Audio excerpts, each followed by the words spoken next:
അച്ഛൻ ഉടനെ ഗൾഫിൽ നിന്ന് വരും. തിരിച്ചു പോകുന്നതിന് മുൻപ് കല്യാണം നടത്തണമെന്നൊക്കെയാ പറയുന്നത്. എന്ന് വെച്ചാ എത്രയും പെട്ടെന്ന് എന്റെ വീട്ടിലേക്ക് കല്യാണ ആലോചനയായിട്ട് വരും എന്നാ പറയുന്നേ. അങ്ങനെ വന്നാ മൊത്തത്തിൽ കുഴയില്ലേ? ഉറപ്പായിട്ടും കുഴയും. നവീനേട്ടനെ പോലെ ഒരു പയ്യനെ വേണ്ടെന്ന് എന്റെ അച്ഛനും അമ്മയും പറയോ? നയനേച്ചി പറയോ? അല്ല, എന്നാലും നീ പക്ഷെ അങ്ങനെ പറയില്ലേ?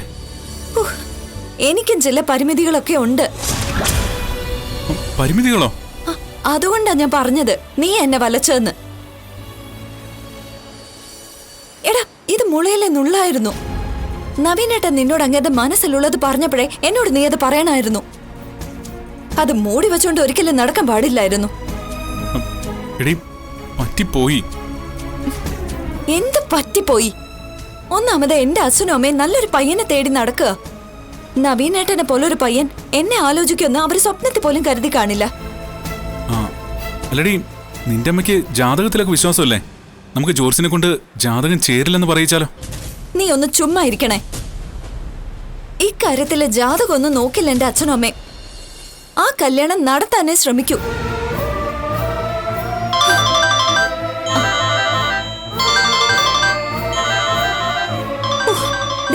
അച്ഛനാ വിളിക്കുന്നെ. എനിക്ക് തോന്നുന്ന നവീനേട്ടൻ വീട്ടിൽ പോയി കാണുന്ന. അവനോട് പോയി കല്യാണാലോചന നടത്തുവോ? നടത്തി കാണും. അതുകൊണ്ട് അച്ഛൻ എന്നെ വിളിക്കുന്നെ. ഞാൻ വീട്ടിൽ നിന്ന് ഇറങ്ങി വന്നല്ലേ. ഇപ്പൊ നവീനേട്ടൻ വീട്ടിൽ ചെന്നിട്ടുണ്ടെങ്കിൽ എന്നെ പിണക്കി വിട്ടത് വലിയ തെറ്റായി പോയെന്ന് അവർക്ക് തോന്നിക്കാണും. എന്നാ പിന്നെ നീ പിണങ്ങി തന്നെ ഇരിക്കേ. ഇപ്പൊ അങ്ങോട്ടേക്ക് പോണ്ട. എത്ര നാളിങ്ങനെ പിണങ്ങി മാറി നിൽക്കാൻ പറ്റും? ഇതിപ്പോ കാട്ടത്തീ പോലെ പരക്കില്ലേ. നിന്റെ ഏട്ടനും എന്റെ ചേച്ചിയും ഒക്കെ ഇതറിയും. അവർക്കൊക്കെ സന്തോഷമായിരിക്കും ഞാനും നവീനേട്ടനും തമ്മിൽ ഒന്നിക്കുന്നത്. അത് പക്ഷേ എനിക്കൊട്ടും സന്തോഷമല്ല. അല്ല, നിനക്കോ? ഓ, എനിക്ക് സന്തോഷം തന്നെയാ. എന്തിനാ ഞാൻ സന്തോഷിക്കാതിരിക്കുന്നേ? അത്രയും നല്ലൊരു വക്കീലിനെ ഏതെങ്കിലും ഒരു പെൺകുട്ടി വേണ്ടെന്ന് പറയോ? നീ എസ് ഐ ആണെന്ന് നോക്കില്ല. ഈ റോഡിലിട്ട് നിന്നെ കഴുത്തിരിച്ച് കൊന്നോളെ ഞാൻ. കൊല്ലടാ, കൊല്ല്. ഇതിൽ നല്ലതാ. നിന്റെ അടുത്തുനിന്ന് ഞാൻ എന്തേലും മറച്ചു വെക്കുന്നുണ്ടോ? പിന്നെ നീ എന്തിനാ ഇങ്ങനെ ഒരു ചതി ചെയ്ത്? പറ്റിപ്പോയി. നിന്നെ കല്യാണം കഴിക്കണമെന്ന് പറഞ്ഞത് അവനായതുകൊണ്ടാ ഞാൻ നിന്നോടത് പറയാതിരുന്നേ. ഓ, അയാളായതുകൊണ്ട് ഞാൻ അയാളുടെ പിന്നാലെ പോകുന്ന നീ കരുതിയോ? ദയാനി, ഇപ്പൊ കാര്യങ്ങൾ വഷളായി. അങ്ങനെ പിണക്കം പറ്റാത്ത അവസ്ഥയായി. നേരത്തെ നീ ഇതെന്നോട് പറഞ്ഞിരുന്നെങ്കിൽ ഞങ്ങൾ തമ്മിൽ കൂട്ടുകൂടില്ലായിരുന്നു. നിന്നെ പോലൊരു കഴുത ഞാൻ എന്റെ ജീവിതത്തിൽ കണ്ടിട്ടില്ല. നിന്നെ ഞാൻ എങ്ങനെയാടാ സ്നേഹിച്ചത്?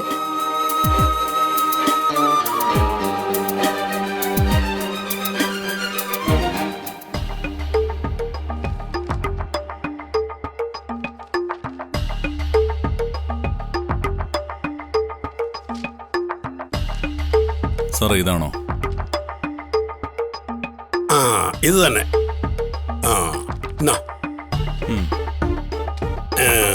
എസ് ഐ മേഡം കറങ്ങി നടക്കുമ്പോഴാ നമുക്കൊന്ന് റിലാക്സ് ചെയ്യാൻ പറ്റുന്നേ. അവർ ഈ സ്റ്റേഷനിൽ വന്നേ പിന്നെ പോലീസുകാർക്ക് തിരക്കൊഴിഞ്ഞ നേരമില്ല. ഹോ, എന്റെ ജീവിതത്തിൽ ഞാൻ ഇത്രയും ജോലി ചെയ്യുന്നത് ആദ്യമായിട്ടാ. വക്കീൽ സാറോ, വാ. എസ് ഐ മേഡം ഇവിടെ ഇല്ലല്ലോ സാറേ. എവിടെ പോയി? എവിടെ പോയെന്ന് അറിയത്തില്ല സാറേ. ഡ്യൂട്ടിയിൽ ഇല്ലെങ്കിൽ അവര് ചുറ്റി നടക്കുന്നത് ആ അനന്തപുരിയിലെ പയ്യനുമായിട്ടായിരിക്കും. അനിയുമായിട്ടോ? അതെ. അവര് തമ്മിൽ നല്ല സൗഹൃദമാണല്ലോ. അത് സാറിന് അറിയത്തില്ലേ സാറേ? സൗഹൃദമാണോ എന്ന് ചോദിച്ചാ അതിനപ്പുറം വളർന്ന ബന്ധമാണെന്നാ എനിക്ക് തോന്നുന്നേ. എനിക്ക് മാത്രമല്ല, ഈ സ്റ്റേഷനിലുള്ള എല്ലാ പോലീസുകാർക്കും അങ്ങനെ ഒരു തോന്നലില്ലാതില്ല. സാറ് വിചാരിക്കുന്ന പോലെ ഒന്നും അല്ല സാറേ കാര്യങ്ങൾ. പിന്നെ അത് ഞാൻ പറയാൻ മടിക്കുന്നത്, സാറെങ്ങാനും പോയി മേഡത്തോട് പറഞ്ഞാ എന്നെ പിന്നെ അവര് വച്ചേക്കത്തില്ല. ഞാൻ ആരോടും ഒന്നും പറയാൻ പോകുന്നില്ല. നന്ദു അനിയും തമ്മിൽ അങ്ങനെ ഒരു അടുപ്പമുണ്ടെങ്കിൽ അവരുടെ സുഹൃത്തെന്ന രീതിയിൽ ഞാനത് അറിഞ്ഞിരിക്കുന്നത് നല്ലതല്ലേ? എന്നാ പറയാ സാറേ, ആ പയ്യന് നന്ദു മേഡം എന്ന് വെച്ചാ പ്രാന്ത. പിന്നെ നന്ദു മേഡത്തിന്റെ കാര്യം അറിയാലോ. ഒരുമാതിരിപ്പെട്ട ആണുങ്ങളുടെ മുന്നിലൊന്നും തലതാഴ്ത്തി നിൽക്കുന്ന സ്വഭാവക്കാരിയേ അല്ല. പക്ഷേ ആ അനിയെ അവർക്ക് വലിയ ജീവന. അത് ഇപ്പോഴും അങ്ങനെ തന്നെ സാറേ. പിന്നെ ഈ നിശ്ചയം അറിഞ്ഞ ശേഷം അവർക്ക് ഒരു സമാധാനവും ഇല്ല. ചോദിച്ചു നോക്ക് ഇവരോടൊക്കെ. കുറച്ച് നാളായിട്ട് ഒരു കാരണവുമില്ലാതെ ഞങ്ങളോട് ചൂടാവും. പിന്നെ ഞങ്ങൾ കാരണം അന്വേഷിച്ചപ്പോ അനന്തപുരിയിലെ പയ്യന്റെ നിശ്ചയമാണെന്ന് അറിഞ്ഞു. വീട്ടുകാർ സമ്മതിക്കാത്തത് കൊണ്ടാ സാറേ അവര് തമ്മിൽ കെട്ടാത്തേ.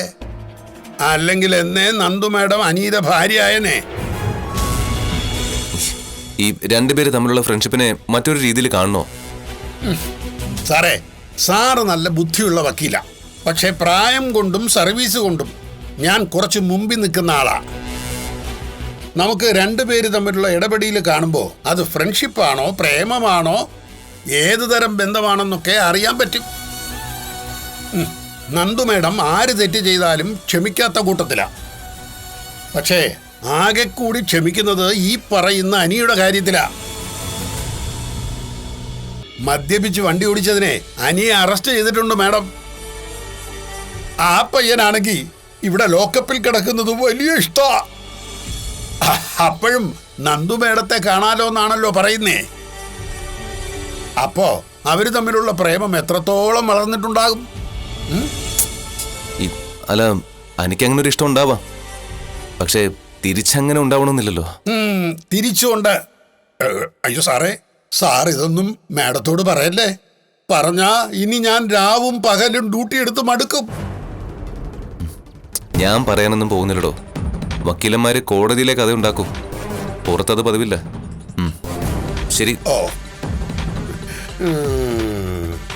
അതെ, ഇയാൾക്കും മാഡത്തോട് താല്പര്യമുണ്ടെന്നാ എനിക്ക് തോന്നുന്നേ.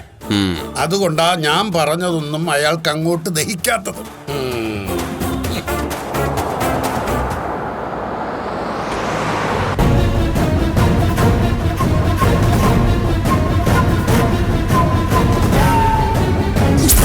വീട്ടുകാർ സമ്മതിക്കാത്തത് കൊണ്ടാ സാറേ അവര് തമ്മിൽ കെട്ടാത്തേ. അല്ലെങ്കിൽ എന്നേ നന്ദു മാഡം അനിയുടെ ഭാര്യയായനെ. ഇങ്ങനൊരു സംശയം ഉള്ളിൽ കടന്നുകൂടിയ സ്ഥിതിക്ക് അത് ക്ലിയർ ചെയ്യണം. നേരത്തെ ചെറിയ സംശയം എനിക്ക് ഉണ്ടായിരുന്നു. പക്ഷേ ഞാൻ അതിൻ്റെ പിന്നാലെ പോയില്ല. സ്നേഹിക്കുന്ന പെണ്ണ് മറ്റൊരാൾക്ക് മനസ്സ് കൊടുത്തെന്നറിയാൻ എനിക്ക് താല്പര്യമില്ലായിരുന്നു. പക്ഷെ ഇത്രയും അറിഞ്ഞ സ്ഥിതിക്ക് ഇനി ഇതിൻ്റെ സത്യാവസ്ഥ മനസ്സിലാക്കിയേ പറ്റൂ. എനിക്കറിയാം നന്ദു ഇവരൊന്നും പറയുന്ന പോലൊരു പെൺകുട്ടിയല്ല.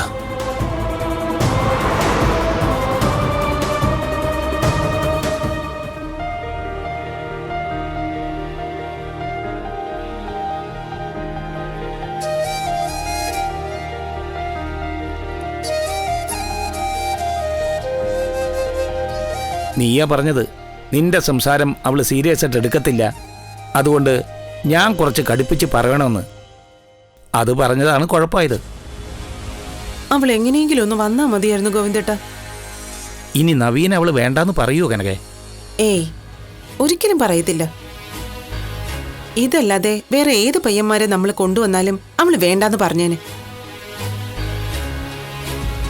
ഇതാവുമ്പോ അവക്ക് നമ്മളെക്കാളും നന്നായിട്ട് അറിയാലോ നവീനെ, സ്കൂളിൽ പഠിക്കുമ്പോ മുതല്. പിന്നെ ഇപ്പൊ കേസും മറ്റു കാര്യങ്ങളുമായിട്ട് അവരൊന്നിച്ചല്ലേ പലപ്പോഴും നടന്നിരുന്ന്. ഒരുപാട് തവണ നന്ദുവിനെ നവീന് ഹെൽപ്പ് ചെയ്തിട്ടുള്ളതുവാ.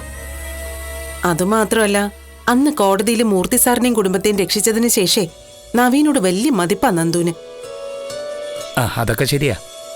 പക്ഷെ കല്യാണത്തിന്റെ കാര്യത്തിലേക്ക് വരുമ്പോ അതൊക്കെ എത്രത്തോളം ശരിയായി വരുമെന്നറിയില്ല. ദേ ഗോവിന്ദേട്ടാ, എനിക്കൊരു സംശയം. ഇനി നവീനോട് നമ്മുടെ മോക്ക് എന്തെങ്കിലും പ്രണയം കാണൂ?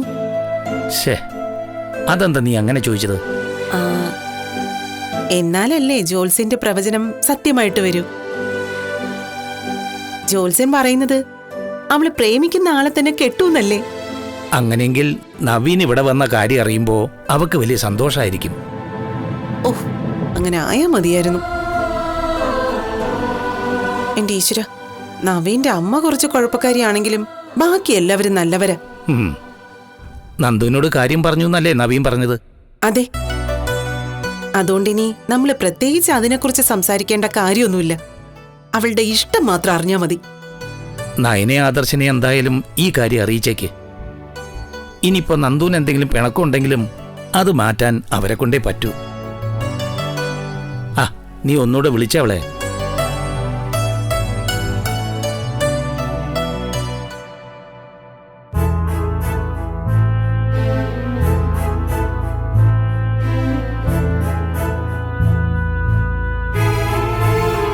ഇപ്പൊ മൊബൈൽ സ്വിച്ച് ഓഫ് ചെയ്ത് വെച്ചിരിക്കുക. നവീനോട് നമ്മൾ കരുതുന്ന പോലെ അവൾക്ക് എന്തെങ്കിലും ഇഷ്ടമുണ്ടായിരുന്നെങ്കിലേ അവളിപ്പോ ഇങ്ങോട്ട് വരേണ്ടതാണല്ലോ.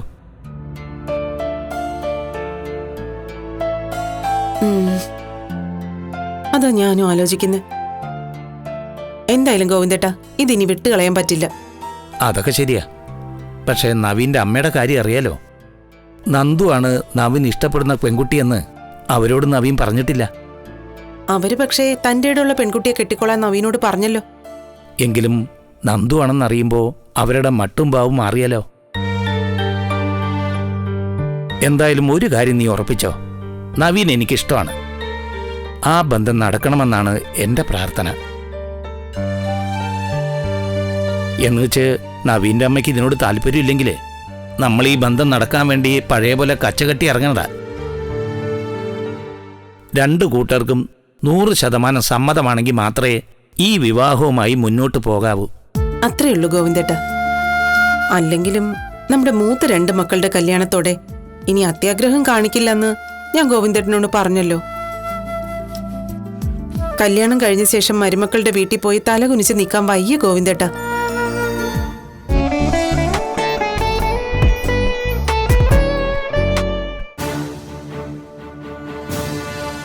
സാറേ, ഞാൻ പറയുന്ന കാര്യങ്ങൾ അവരോട് പോയി ചോദിക്കരുത്. ഒന്നാമത് നന്ദുമേടെ ഒരു SI, അതും എന്തും ചെയ്യാൻ മടിക്കാത്ത ഒരു SI. അങ്ങനെയൊന്നും സംഭവിക്കില്ല. ഞാനത് അറിയാൻ വേണ്ടി ചോദിച്ചതേ ഉള്ളൂ. അല്ല, അവർ തമ്മിൽ വലിയ ഇഷ്ടത്തിലാണെന്നാണ് സാറേ തോന്നുന്നത്. അന്ന് ആ ബർത്ത്ഡേക്ക് ബീച്ചിൽ അവർക്ക് കേക്ക് അറേഞ്ച് ചെയ്ത് കൊടുത്തത് ഞാനാ. ആ ദിവസം അനിസാറ് അർദ്ധരാത്രി വരെ നന്ദുമേടത്തിന് വേണ്ടി കാത്തു നിന്നു. അത് കഴിഞ്ഞ് അവർ വരാതെ ആയപ്പോഴാണ് അനിസാർ അവിടെ നിന്ന് പോയത്. പക്ഷേ കുറച്ച് കഴിഞ്ഞപ്പോൾ നന്ദുമേടം വന്നു. അനിസാർ പിണങ്ങിപ്പോയ കാര്യം അറിഞ്ഞിട്ട് അവർക്ക് വലിയ വിഷമമായിരുന്നു.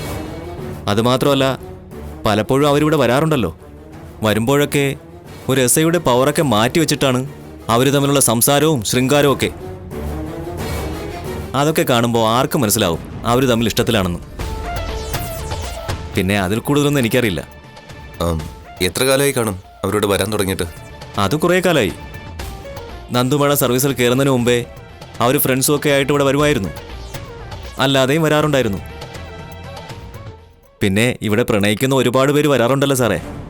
പിന്നെ അവരുടെയൊക്കെ നോട്ടവും ഭാവവും ഒക്കെ കാണുമ്പം ഒരാണും പെണ്ണും വന്നു കഴിഞ്ഞാൽ അവർ തമ്മിൽ വെറും സൗഹൃദമാണോ അതോ ലവ് ആണോ എന്നൊക്കെ എനിക്ക് കൃത്യമായിട്ട് അറിയാം. അവരെ കണ്ടിട്ട് ലവ് ആണെന്ന് തോന്നുമല്ലേ? ഏതാണ്ട് 99% അങ്ങനെ തന്നെ. ശരി, ഇതൊക്കെ ഒന്ന് അറിയാൻ വേണ്ടിയിട്ടാണ് ഞാൻ വന്നത്. അവരോടും ഞാൻ ഇക്കാര്യമൊന്നും പറയില്ല. പക്ഷേ ഞാൻ ഇവിടെ വന്ന് ഇങ്ങനെ ഒരു അന്വേഷണം നടത്തിയ കാര്യം ആരും അറിയരുത്. ഓ, അതൊരിക്കലുമില്ല സാർ.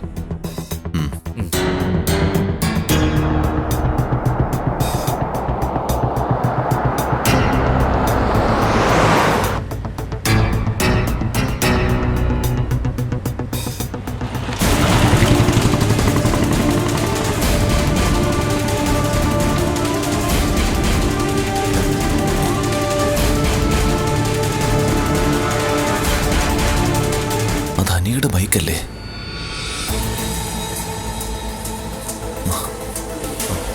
നന്ദു ആണല്ലോ പിന്നിലിരിക്കുന്ന.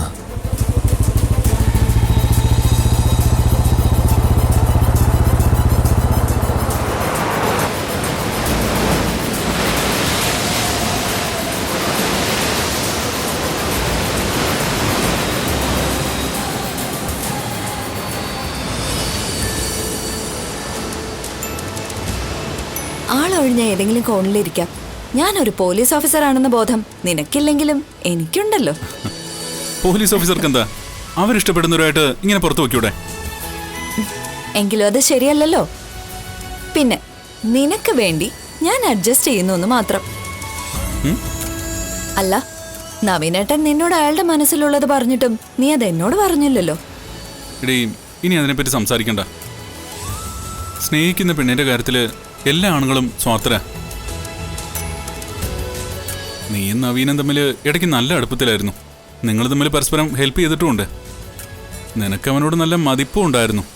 അങ്ങനെ മതിപ്പുള്ളതുകൊണ്ട് എന്റെ മനസ്സ് അങ്ങോട്ട് ചായെന്ന് നിനക്ക് തോന്നിയോ?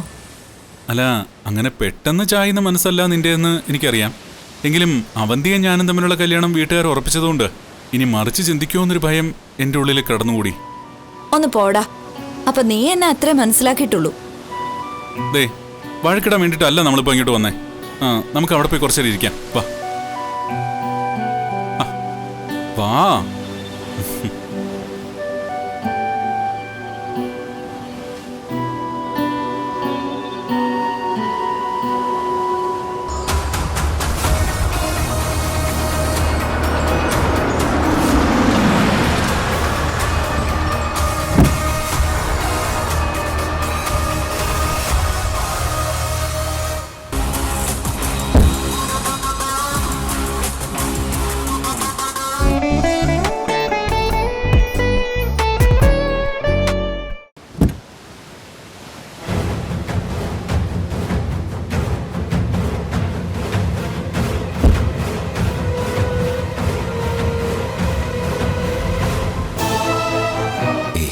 വേണ്ട, അവരെന്നെ കണ്ട ശരിയാവില്ല.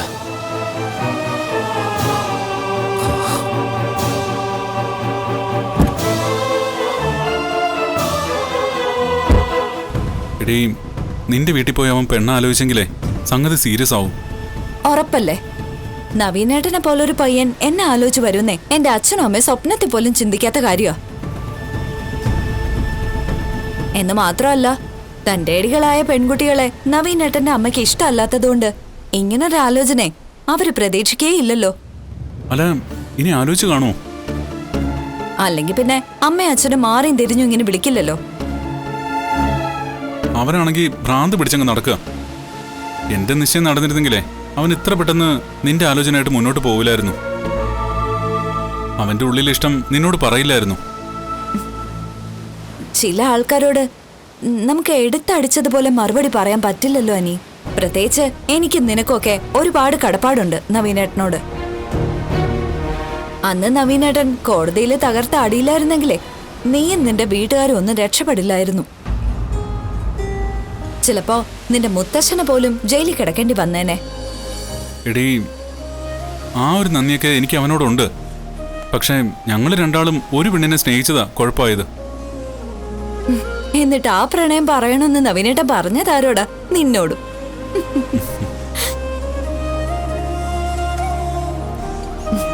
ആ, ഇപ്പോഴല്ലേ എനിക്ക് ചില കാര്യങ്ങളൊക്കെ ഓർമ്മ വരുന്നത്.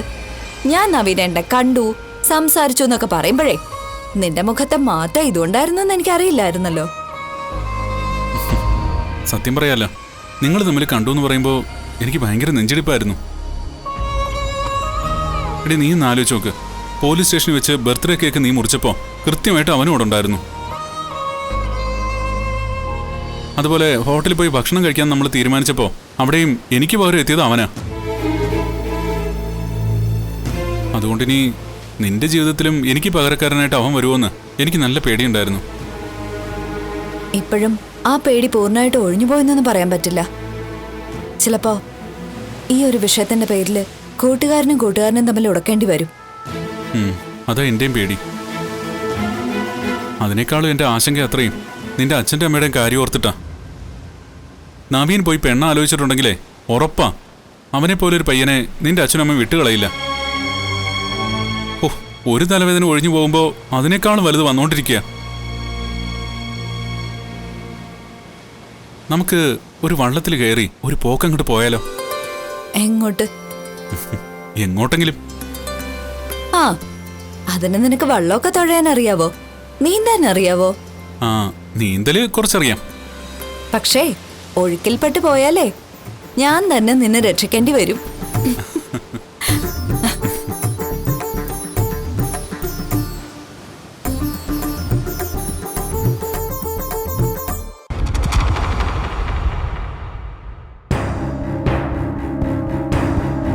എനിക്ക് പലപ്പോഴും ആ കൊച്ചിനെ തന്നെയാ സംശയം തോന്നിയിട്ടുള്ളത്. ആ കനകയുടെ മോളെ. SI നന്ദുവിനെ കുറിച്ച് പറയുമ്പോഴൊക്കെ നവീൻ സാറിന് 100 നാവല്ലേ. അവര് നല്ല സുഹൃത്തുക്കളാണെന്ന് എനിക്ക് തോന്നിയിട്ടുള്ളത്. അല്ലാതെ പിന്നെ അവന്റെ മനസ്സിലുള്ള പോലീസ് ഓഫീസർ പിന്നെ ആരാ അച്ഛാ? ആ പെണ്ണാണെങ്കിലേ എനിക്ക് സങ്കല്പിക്കാനേ പറ്റില്ല. അവളുടെ ഓരോരോ കഥകൾ കേട്ടിട്ടേ പണ്ടേ എനിക്ക് അവളെ ഇഷ്ടമല്ല. അവളുടെ 2 ചേച്ചിമാരല്ലേ അനന്തപുരിയിലെ 2 മരുമക്കള്. അതിൽ നയനയെ കുറിച്ച് മൂർത്തിയും വസുന്ധരയും പറയുന്ന നല്ല കാര്യങ്ങൾ നീയും കേട്ടിട്ടുള്ളതല്ലേ? അതും കേട്ടിട്ടുണ്ട്. അവളുടെ ചേച്ചി നവ്യെ കുറിച്ച് പറയുന്നതും കേട്ടിട്ടുണ്ട്. ഒരു വീട്ടിലെ എല്ലാവരെയും ഒരുപോലെ ആയിരിക്കില്ലല്ലോ അച്ഛാ.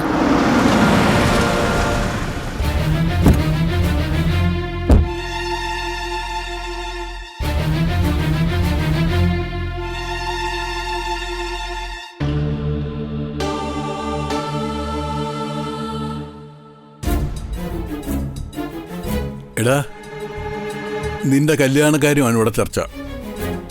SI നന്ദു ആണോ സാറിന്റെ മനസ്സിലുള്ളതെന്നാ ഞങ്ങളുടെയൊക്കെ സംശയം. ആണെങ്കി നടക്കില്ല. അങ്ങനെ ഒരുത്തി ഈ വീട്ടിലെ മരുമോളായിട്ട് വേണ്ട.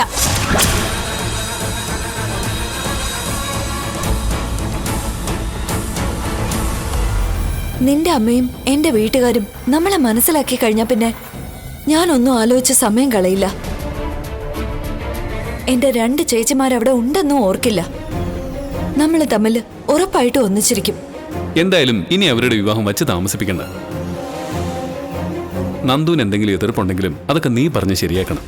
അപ്പൊ പിന്നെ നീയും നവീനുമായിട്ടുള്ള കല്യാണം വീട്ടുകാർ ഉറപ്പിക്കുകയാണെങ്കിൽ ഞാനൊരു തടസ്സമാവാതെ മാറി നിൽക്കണോ? അനിയെ ഒന്ന് ഭയപ്പെടുത്തണം.